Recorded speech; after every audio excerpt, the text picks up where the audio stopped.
Hey guys, I left from Ramallah. Couldn't finish my last video due to the soldiers over there, but I want to make two statements, and only two statements. One is the fact that Ramallah territory is an occupied territory with whole Palestine, and the Palestinians are actually trapped on their own land by the Israelis. The second statement is the fact that all the news that we see usually is the Israeli side of the story, not the Palestinian one. Well, I arrived in Jerusalem, as you can see behind me, the holy mount, the holy place of Jerusalem, the city of David, and we're going to talk about the surroundings.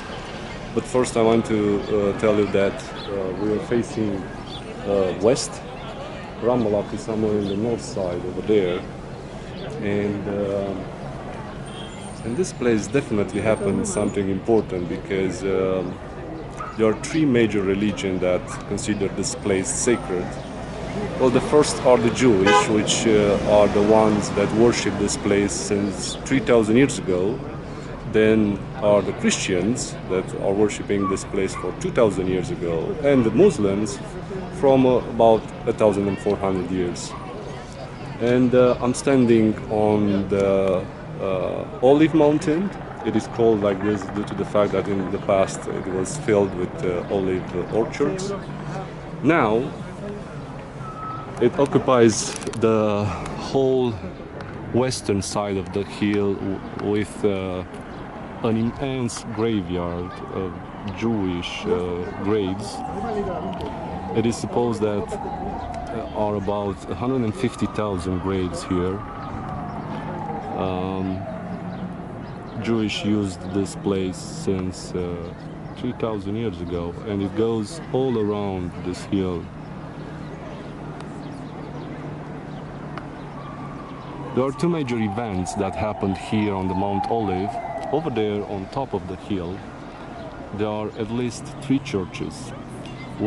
Two dedicated to the Ascension of Jesus. It is the place where Jesus ascended to heaven. And the church that we see in front of us is the church of Pater Noster. It is considered the place where Jesus teach the apostles the Lord prayers, Our Father that you are in heaven, and so on.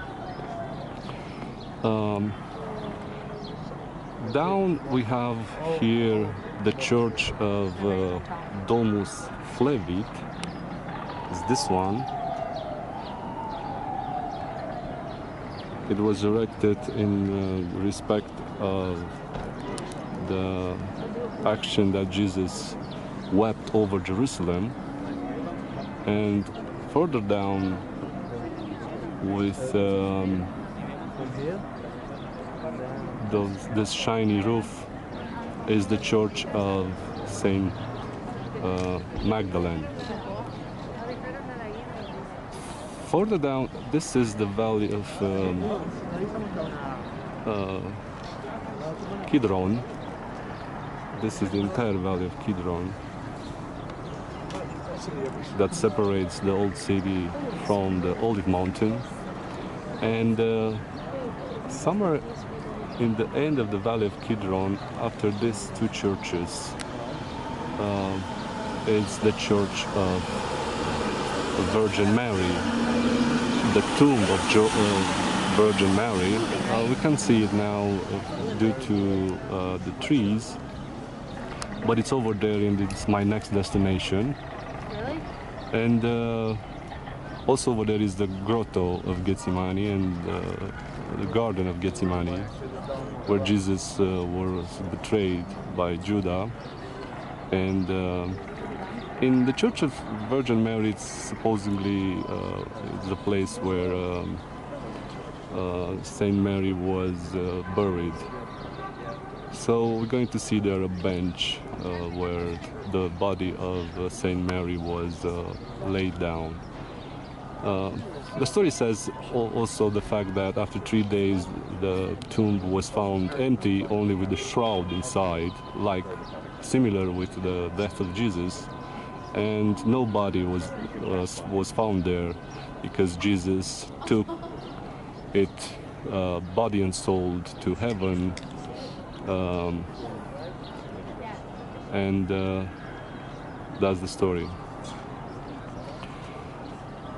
On the other side of the valley of Kidron, we see in front of the walls of the city of David, a graveyard.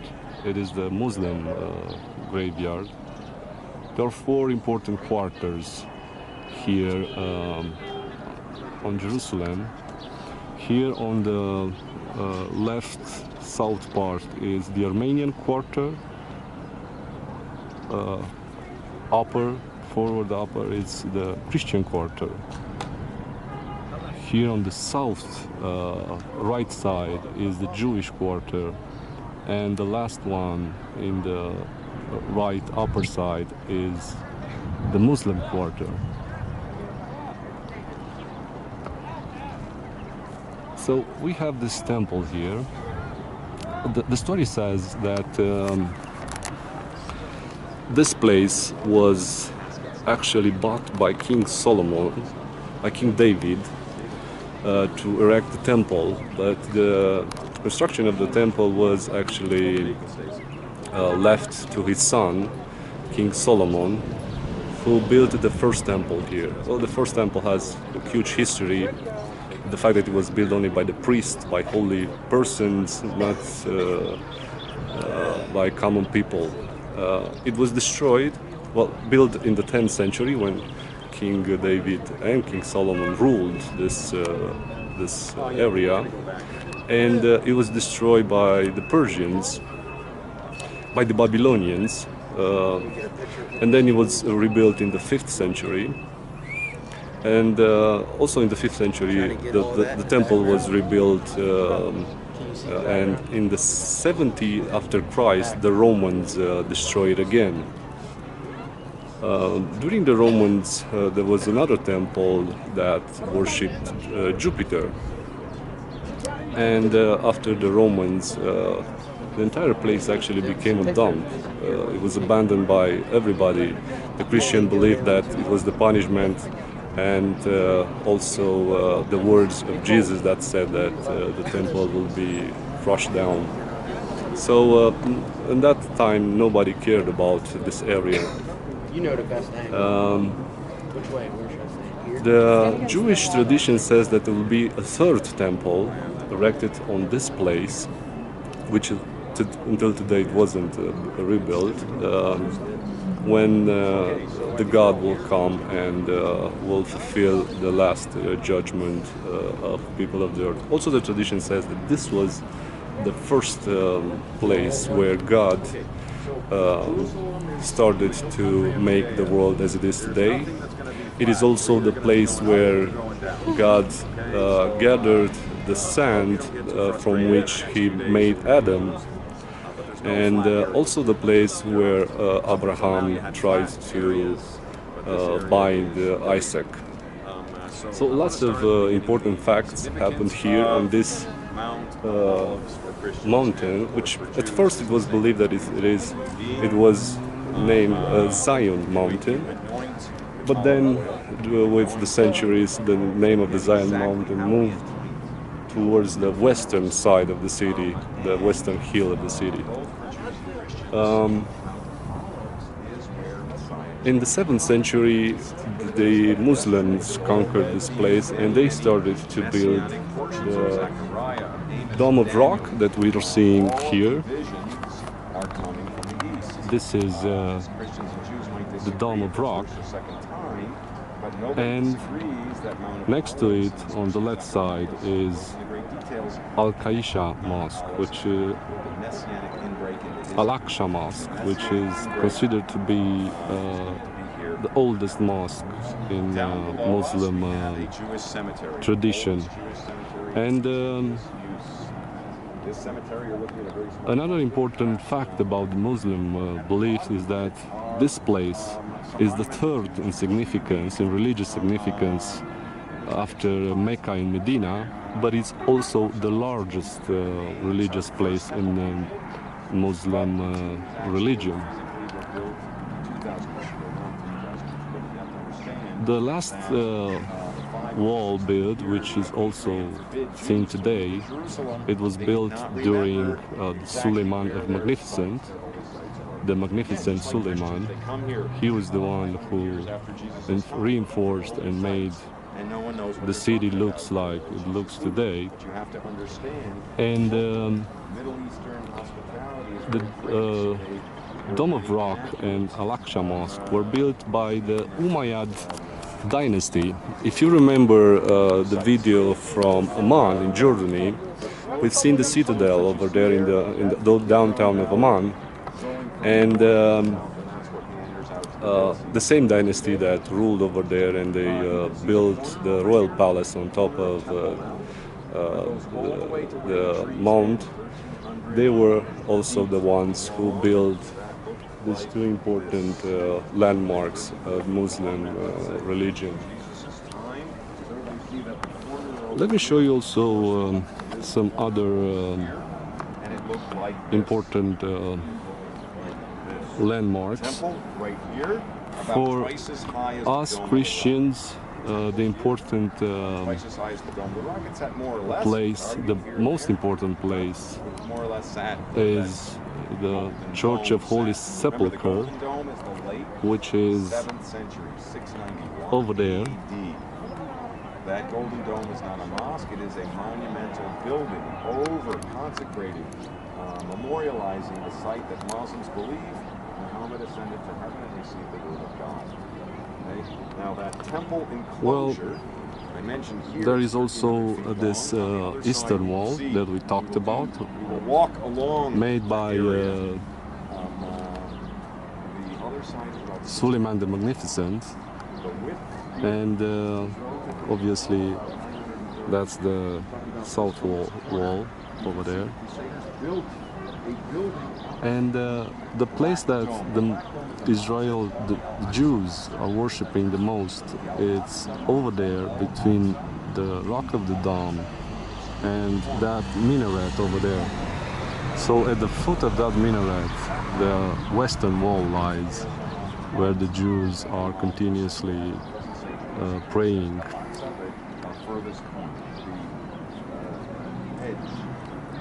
There is also an important mosque of an important synagogue for Jews. It's called Yireh Synagogue. It is over there. So what I want to say is, from this corner, you can see to that blue scaffolding, that blue, it's like a rag or something on the wall. And the city of David, it is believed to be over here. There is also a huge archaeological site right here on the south wall. These entry and exits. And there are some important tombs right in the Kidron Valley in that direction. Probably going to go there to look at it because they are really interesting. So there are a couple of stories. The entire stories that you're going to find it here are really strong and really profound, and they are lasting for thousands of years, which is amazing. So if you believe in something and you come here, I think it's the perfect place to pray for the dear ones. What I wanted to tell you more about this place is the fact that during the Crusaders, they believed that the Dome of Rock was actually the Holy Temple, and they use it as a temple as well. And their headquarters were actually in Al-Aqsa Mosque. And the reason for which Muslims consider this place as being really significant is that when Muhammad died, he made a journey from Mecca here to Jerusalem, where he also ascended to heaven. So that's why today the conflict between Muslims and Jews, it's continuous, and who knows when these actions of considering only one nation as being the righteous nation that should own this place will end. I think it's a place for everybody, and everybody should own it. Everybody should feel safe here and peaceful, because in all the languages this place is called holy place and a peaceful place. But this is not happening for thousands of years, so it's quite a paradox actually. A last view over the city. As I said, from here I will head for the church, the tomb of Saint Mary, which we commemorate in 25th of August each year.